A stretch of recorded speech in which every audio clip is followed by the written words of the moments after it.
Solitaire cache updates can sometimes cause the app to stop loading because the new version may not install correctly, temporary files may conflict, or the app may have trouble connecting to its servers. By the end, you'll know the most common fixes to try when Solitaire cache gets stuck loading after an update, and the order to test them without wasting time. Start by checking your internet connection.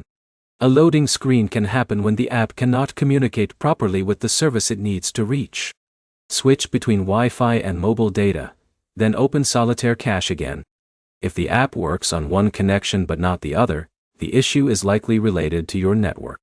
Next, fully close the app and restart it. Leaving an updated app running in the background can sometimes keep old processes active, which can prevent the new version from starting correctly. On Android, remove Solitaire cache from your recent apps list. On iPhone, close it from the app switcher. Then reopen the app and check whether it loads normally. The next step is checking for another update. Developers sometimes release additional app updates after a larger change to fix problems discovered after release. Open the Google Play Store or Apple App Store and search for Solitaire cache. If another update appears, install it, and try opening the app again. If you use Android, clearing the app cache can help remove temporary files that may be causing loading problems after an update. Open your phone settings. Find the Apps section, select Solitaire cache, and choose the cache clearing option if it is available. Clearing cache removes temporary files without deleting your account information.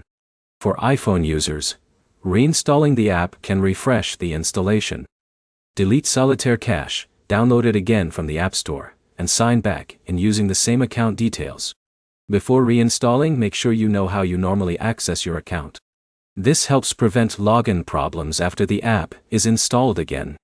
If Solitaire cache still does not load after these steps, the problem may not be on your device. The app service itself could be experiencing a temporary issue, or the latest update may need a fix. Check official Solitaire cache support pages or App Store updates for information about known problems. The best order to try these fixes is simple. Check your connection, restart the app, look for another update, clear temporary files, and reinstall only if needed. Your next step is to start with the connection check because it takes the least time and does not change anything on your device. If this guide helped you fix Solitaire cache, like the video and subscribe for more app troubleshooting guides.